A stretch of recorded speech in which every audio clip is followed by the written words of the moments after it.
Let's go and see some place. Huh? You need to snap with this. Oh, sorry? Beautiful girls, to snap picture with them. Let's go and see. Thank you. No. Thanks. No, thank you. Thank you, have a good night. Salut à toi et bienvenue en Japania. Alors aujourd'hui on se trouve dans cette petite vidéo, on est dans la gare de Shinjuku, la gare la plus fréquentée au monde. Une gare tout ce qu'il y a de plus banal, avec beaucoup de personnes. Vous êtes peut-être déjà venu ici plein de fois et vous n'avez rien vu de spécifique. Et pourtant, si vous saviez en fait tout ce qui se passe derrière, c'est là où se retrouvent la plupart des acteurs en fait de la vie nocturne au Japon. Et en fait dans cette vidéo, on va vous faire découvrir ces métiers de la nuit au Japon. Le monde invisible que vous ne voyez pas. Il y a énormément de choses. Par exemple, est-ce que vous saviez que cet endroit c'est l'un des terrains de chasse, l'un des terrains de nampa les plus populaires de tout le Japon. Donc en gros, posé devant ces portiques, il y a énormément de personnes qui font du nampa, donc qui vont draguer à droite à gauche des femmes qui passent, etc. Parfois pour des fins personnelles. Et puis vous avez aussi des personnes qui font ça dans un but professionnel parce que c'est leur métier. Et c'est ce qu'on appelle des scouts. Un scout, c'est quelqu'un qui. C'est un job qui est interdit au Japon normalement, d'après ce que j'ai compris. Et tu recrutes des personnes dans la rue, en fait, tu vas parler à des filles principalement pour les recruter dans des kabakura, dans des bar hôtesses. Tu vas justement essayer de les convaincre de venir au moins voir le magasin, de rencontrer le gérant. Et toi, tu vas toucher une commission. Peut-être Niman, Samman, Yonman, ça dépend. Donc ça fait quelques centaines d'euros. Voilà, quelques centaines d'euros pour chaque personne que tu vas ramener qui va travailler pour l'endroit. Et donc en gros leur façon d'approcher c'est un peu comme du nampa au final. Je sais pas, mais moi j'en ai déjà entendu 2-3. Ils sont en mode, même les films en ont déjà parlé, très business quoi. C'est ce que je veux dire, genre avec une forme un peu polie, propre, etc. sur eux-mêmes. Et ils vont parler, ils disent est-ce que tu serais intéressé par telle ou telle chose. Il y a plusieurs types de scouts. Il y a comme tu as dit les scouts pour les bars, etc. Mais il y a aussi des choses un peu plus hardcore entre guillemets. Exactement, ça je connais beaucoup moins, mais c'est vrai que je pense que ça existe aussi, qui doivent scouter je pense même ce qu'on appelle des heavy adultes, personnes qui vont travailler dans les films pour adultes. Voilà, pour adultes. Non mais c'est interdit, il faut savoir que c'est interdit et que si on se fait choper par la police, si ces personnes se feraient choper par la police... C'est un secret de polichinelle parce que bon, la police sait comment ça se passe et pourtant dans la gare de Shinjuku justement, par exemple là, on peut voir comme ça, tu vois les gens. Ouais. Généralement il y en a souvent ici, hein. C'est vrai que tu as raison ici en dehors de la gare. C'est toujours au même endroit en fait, c'est ça qui est marrant, c'est vrai que tu as raison. Du coup si les policiers voulaient vraiment les arrêter, je pense qu'ils pourraient le faire assez facilement parce qu'ils sont toujours au même endroit. Donc... Et alors en gros, bouge pas Pierre, bouge pas. Et en gros, les mecs sont disposés comme ça dans la gare et ils attendent... Ils attendent des jolies filles en fait, des filles qui sortent du commun. Et c'est souvent en fait, ça, on en avait parlé aussi avec des amis, ils vont souvent recruter des personnes qui sont déjà dans d'autres magasins en fait. Ils font du débauchage. Ils débauchent des personnes, des kabakura ou des filles qui travaillent dans d'autres magasins pour les faire venir dans le leur. Ici, ce sont des créatures géantes qui ont élu domicile. Mais un chasseur encore plus rusé rôde dans cette forêt. Silencieux, agile, on le distingue à peine. Un gros mâle surgit de la jungle et avec ses 150 kilos, il ne prend même pas la peine de se dissimuler et passe son chemin, laissant le terrain à ses concurrents. C'est vraiment comme ça que ça se passe en fait. Les Japonais font vraiment ça. Et ils enchaînent par exemple en 1 heure, une dizaine au moins. Ils vont attaquer une dizaine, quinzaine de... Ils sont rejetés, hein, le 3 quarts du temps. Les filles accélèrent comme ça, donc je pense que... Tu peux le voir. Tiens, devant nous, là, ça serait pas des personnes. Je pense que les types en face, ils sont en train de faire soit du nampa, soit ils sont scouts. Tu vois, c'est un truc assez spécial. Après, je pense que... Bon, on va les laisser travailler, on va pas faire chier. Ils bougent pas en fait, et dès qu'ils vont voir vraiment quelqu'un qui leur plaît, ou quelqu'un en qui ils décèlent du potentiel, ils vont aller aborder en fait. Pour moi, il est très difficile de différencier en fait un scout de quelqu'un qui fait du nampa parce que c'est vraiment très similaire. Dans les deux cas, tu vas parler et essayer de séduire avec ta façon de parler, ta communication, etc. Que ce soit à des fins personnelles ou professionnelles. Avec la veste de costard, je sais pas si vous arrivez à le voir. Ouais, une personne qui reste assis comme ça au milieu du passage et qui scrute un peu les gens. Donc je mettrai ma main coupée que comme il est fringué, à mon avis, il fait du nampa, donc soit en tant que scout, soit pour son plaisir personnel, je sais pas.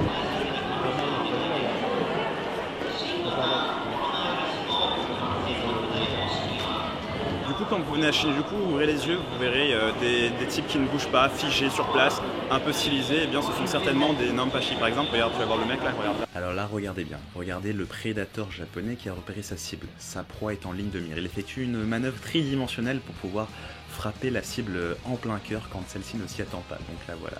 Il fait le tour sur l'extérieur, il arrive au niveau des marches et ce qu'il va faire, c'est qu'il va tenter une approche. Voilà. Et il va se baisser un petit peu pour se mettre au niveau de la demoiselle pour être audible, comme vous pouvez le voir lors de son attaque préméditée. Il est venu de loin et il ne lâche pas l'affaire. No, thanks. Hein? En plein cœur du milieu de la nuit, on était en train de marcher et on s'est fait un peu repanguer par des rabatteurs, on va dire. Des rabatteurs qui veulent nous ramener dans des... Donc ça peut être tout type d'établissement, mais en général c'est plus, comment t'appellerais ça? Des baradouilles, hein. Des baradouilles. Non, en gros ils veulent t'emmener dans des endroits où il y a supposément des femmes, etc. Exactement. Et c'est vraiment un attrape-touriste, quoi. Donc si vous allez dans ces endroits-là, vous avez moyen de ressortir avec une facture à 3-4 chiffres. Donc, alors c'est vrai, il faut pas suivre, surtout à Shinjuku, ne suivez pas les gens, les rabatteurs à Roppongi à Shinjuku. C'est encore plus mal famé et il y a beaucoup d'histoires de scandales de gens qui se font limite droguer ou les yakuza sortent à la fin pour te faire payer une grosse note qui a gonflé on ne sait pas comment. Donc surtout ne rentrez pas dans ces endroits-là, ne suivez pas les gens. Let's go and see some place. Hein? You need to snap with this. Sorry? Beautiful girls, to snap picture with them. Let's go and see. Thank you. No, no. Thanks. No, thank you. Thank you, have a good night. Là, il vient de nous proposer d'aller dans un de ces établissements dont on ne connaît pas les services, mais qui à la fin, la note est très salée. C'est tout ce qu'on sait. Voilà, et en général, ce sont des étrangers qui viennent aborder les étrangers. Exactement. L'une des professions phares du monde de la nuit au Japon, et plus particulièrement à Shinjuku, ce sont les rabatteurs. Alors des rabatteurs, il y en a plusieurs types. Il y a les rabatteurs pour les izakaya, les restaurants, etc. Donc ce sont des personnes qui vont essayer de vous ramener dans leurs établissements et ils vont en général toucher une commission par nombre de clients qui réussissent à amener. Et puis vous avez les rabatteurs un petit peu plus obscurs, on va dire. Ce sont les rabatteurs qui veulent essayer de vous ramener dans leur établissement. Et là, ce sont plus des établissements, on va dire, pour adultes, des établissements où en fait vous avez des bars à hôtesses, des bars où il y a des femmes, etc. Des trucs vraiment plus underground. Il faut savoir qu'au Japon, la prostitution est officiellement interdite, mais il y a beaucoup d'établissements qui surfent un peu sur les dérivés, qui sont à la limite de la légalité, qui proposent des services sexuels en fait, mais qui ne sont pas de la prostitution directement à proprement parler. Et voilà, tout un tas de dérivés travaillent sur des services qui sont presque de la prostitution et il y a cette ambiguïté qui est très forte. Ce genre d'établissement, on en voit beaucoup à Kabukicho. Qu'est-ce que c'est? J'y suis jamais rentré donc je pourrais pas te dire précisément, mais je crois que c'est... Il y a marqué des informations gratuites. Moi je vais te dire ce que c'est. Alors dis-moi. Pour moi, ça a été pareil, un gros point d'interrogation très longtemps, mais en fait c'est le truc Annai, en gros c'est information gratuite. Oui. Donc en gros ils vont te renseigner sur toute la vie nocturne en gros du quartier et où trouver ce que tu cherches. Que ce soit des bars pour parler avec des filles et plus, tu vois. Donc c'est pour ça d'ailleurs que tu as ces petits rideaux en fait qui t'empêchent de bien voir à l'intérieur, mais quand tu vois voilà, avec l'effet du vent, tu peux réussir à percevoir tous ces posters de femmes un peu dénudées. Donc voilà. C'est sombre, c'est obscur, mais c'est pas le quartier rouge pour rien. Et du coup, vu que c'est le quartier rouge, c'est aussi le quartier des yaya, des yakuku, des yakuza. Exactement, il y en a. Bon, après, tout est un peu en backstage, donc tu les verras pas forcément au grand jour. Généralement, ils peuvent gérer les business un peu à l'arrière, récupérer les fonds.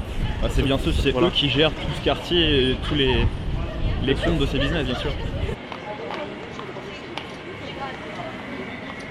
Ces hommes sont désirés. Donc on est vraiment en plein milieu du quartier des Ostes, hein. Vous savez, Kabukicho, le monde de la nuit, le quartier rouge. Et c'est ici que certaines demoiselles viennent claquer leur argent, c'est-à-dire qu'elles vont payer pour boire des verres avec ces jeunes hommes. Alors le métier d'Ost, en quoi il consiste? C'est très simple, en fait, ce sont des sortes de lounges dans lesquels en fait des femmes viennent pour boire des verres avec des hommes assez mignons, au visage vraiment qui respectent les critères de beauté masculin au Japon, plutôt bien habillés, en costard, avec des coupes vraiment tout droit sorties d'animé, de manga, etc. Donc ce sont vraiment des personnages qui plaisent aux femmes. Ah, pas à toutes les femmes, parce qu'après il y a pas mal de femmes qui ont des goûts différents, hein, vous savez, les goûts et les couleurs. Et quand on est un os, en fait on vit surtout la nuit, hein. La journée on va se reposer et on va passer la nuit dans ces établissements à boire justement de l'alcool. Donc il faut une bonne capacité à tenir et à savoir faire la conversation aux femmes tout simplement pour les inciter à vous payer des verres, pour faire augmenter la note, et plus la note est élevée, plus vous toucherez d'argent, et ainsi va le monde. On suit Pierre, un grand connaisseur hein, a priori, il m'emmène dans des rues que je ne connaissais même pas. Ah bah oui. On sent l'expérience. J'habitais à Shinjuku avant, alors tu sais. C'est comme ça que tu te justifies. Hein. Donc ça c'est à ma gauche, c'est une boutique de fringues qui est ouverte toute la nuit en fait, justement pour toutes les personnes qui travaillent uniquement la nuit. Et ben, elles ont besoin d'avoir cette tenue un peu extravagante, un petit peu pour se démarquer du commun des mortels. Et donc dans tout ce quartier, elles peuvent acheter énormément d'habits en fait qui sont spécifiques, que tu ne pourras pas trouver ailleurs. Voilà, là il est 22 h du soir, quasiment tous les magasins sont fermés. Et pourtant on voit le petit mec qui fait dans sa boutique, qui essaie de faire du business. Il y a également tout le backstage, tous ceux qui travaillent à l'intérieur de ces endroits un peu spécifiques, de ces clubs d'os, de ces bars à Kamakura. Ces personnes-là en fait ont des jobs assez spécifiques, donc ils sont souvent habillés avec un peu classe, vraiment classe avec un cardigan. Voilà. Ils sont habillés un peu comme des butlers, ils sont en paysage secondaire, mais ils s'occupent un peu de tout l'administratif, du back-office en fait de ces établissements. Donc tous les établissements un petit peu qui proposent des services sexuels, ils ont ces personnes-là qui sont à l'entrée, qui vont réceptionner les clients et distants pour justement laisser le client dans son environnement en fait, qui profite de son expérience sans gêner. Donc chez les hôtesses, en fait, il existe plusieurs types d'établissements qui vont dépendre en fait du standing et des prix. Donc du plus bas au plus haut, on va retrouver les girls bars et les snacks. Ce sont des établissements où les femmes sont assez basiques entre guillemets, elles sont derrière un comptoir, donc elles n'ont pas de proximité forcément avec le client. Puis ensuite vous avez les kabakura. Donc les kabakura, ce sont des établissements où les femmes sont plus jeunes, elles sont plus affrétées avec des robes, etc. Et elles ont le droit en fait d'être assis à côté de leurs clients. Alors dans la tête on peut se dire forcément les clients plus ils vont payer et plus ils vont avoir de chances d'avoir quelque chose avec ces femmes, mais en fait non, parce que si vous réfléchissez bien, à partir du moment où la femme va donner au client ce qu'il attend peut-être, eh bien il ne reviendra peut-être plus. Et donc le but de ces kabakura, c'est de faire revenir les clients le plus de fois possible, et c'est de cette façon-là qu'elles vont gagner le plus d'argent. Elles vont aussi faire offrir des cadeaux, etc. Et c'est comme ça que des kabakura en une semaine peuvent se faire des milliers d'euros. C'est vraiment un métier qui rémunère très bien. C'est pour ça que beaucoup de femmes font ce métier, même pour une très courte période. Ça leur permet de payer des études, de payer des voyages, et pour se payer des vacances, elles font ça sur 2-3 semaines, et elles ont suffisamment d'argent pour voyager pendant un mois. Donc ça peut aller très vite. Et puis au-dessus des kabakura, vous avez les sortes de lounge, et là ce sont plus des sortes d'établissements un peu plus huppés, un peu plus au standing, où les personnes plus riches vont aller. Les hôtesses, à la différence des autres établissements, ont plus de discussions, elles ont plus de bagages, parce que justement les hommes qui viennent ont plus d'argent, sont des hommes avec un peu plus de standing, et donc ils viennent justement pour parler, etc. Donc c'est pour ça que l'une des qualités principales de toute hôtesse, c'est la capacité à faire la discussion, à avoir des choses à dire. Et un autre point qui est très important, c'est qu'il y a beaucoup de compétitions, il faut le savoir, ce n'est pas un métier facile. Déjà, premièrement, il faut boire beaucoup d'alcool, donc boire pour les clients, le but c'est de maximiser le nombre de bouteilles. Donc pour maximiser le nombre de bouteilles, il faut terminer la bouteille. Hein. Donc et le client, généralement, c'est pas lui, surtout au Japon, c'est pas nécessairement les plus gros buveurs. Donc il va falloir tac. Donc une fois qu'on a terminé, il y en a même qui se font vomir tellement ils supportent plus l'alcool. Pendant toute une soirée, imaginez-vous enchaîner des bouteilles de whisky, de vodka, parce que c'est pas que de la bière, hein. C'est même pas de la bière. Et plutôt, surtout ils font ça plusieurs fois par semaine. Exactement, donc c'est très mauvais pour la santé. Et donc cette compétition, en fait, comment elle se caractérise, à chaque fois que le client, on va commander une bouteille pour le client, on va avoir un chiffre d'affaires en fait, par rapport à notre nom. Donc je sais pas, moi je suis, par exemple je m'appelle Yue, Yue, à la fin du mois on comptabilisera toutes les bouteilles des différents types d'alcool, chacun ayant un chiffre d'affaires associé. Et quel est mon chiffre d'affaires, combien j'ai rapporté à l'établissement, et on aura un ranking, donc que ce soit les hostesses ou les kabakura, il y aura un ranking qui sera fait, et ma rémunération va dépendre de ce ranking.